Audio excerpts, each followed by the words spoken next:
Quand soudain le rythme s'emballe, que la productivité prend le pas sur les valeurs, que la qualité des relations humaines s'étiole, l'envie de tourner le dos à cette société s'impose. Delphine et Quentin ont tout largué pour vivre autrement. On a ressenti tous les deux que les choses allaient beaucoup trop vite en fait, qu'on était pris vraiment dans cette espèce de mouvement métro, boulot, dodo et qu'il nous manquait du temps pour un peu profiter de la liberté, profiter de la nature, profiter aussi des personnes, des gens, parce que dans notre quotidien finalement tout va très très vite.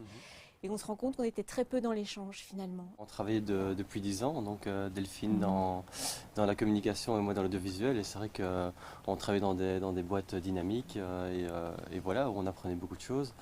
Mais voilà, c'est juste qu'à un moment donné, on avait aussi envie de donner un sens à nos boulots respectifs. Après une période test d'un mois en Islande, en woofing, hébergement contre travail à la ferme, le jeune couple s'élance vers le Canada.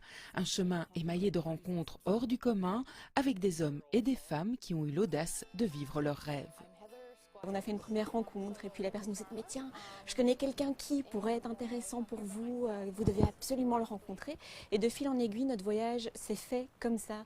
Et donc toutes ces rencontres nous ont confortés parce qu'ils sont l'exemple même qu'il ne faut pas se mettre trop de pression dans la vie. On est toujours dans une sorte de stress et on se rend compte que c'est pas nécessaire. On a rencontré un jeune couple, on a rencontré des personnes à l'opposé qui avaient presque 80 ans, donc c'était assez surprenant. Non, c'est à tout âge que cette transition est possible, mais après, on la vit pas tous au même moment.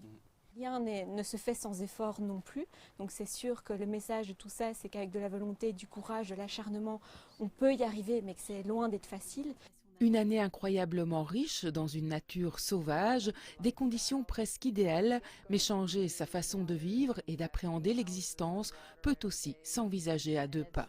On est revenu en fait, ça bouillonnait, nos têtes étaient en ébullition tellement on avait envie de projets, de tout. On s'est dit bon, on va aller en pleine montagne, on va construire une ferme, on va avoir des chèvres et puis ah mais non, on a envie de continuer à faire des documentaires et puis voilà, on s'est dit on va prendre le temps de mettre les choses en place comme on veut, on est encore jeune, on a le temps de faire les choses. Je pense que tous les défis sont possibles.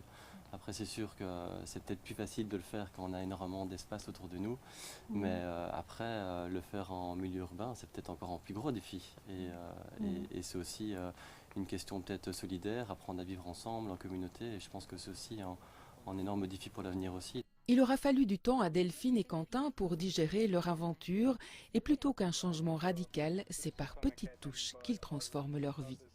Encore aujourd'hui, c'est difficile d'avoir vécu une expérience comme ça et oui, j'en parle même avec de l'émotion parce que c'est pas évident.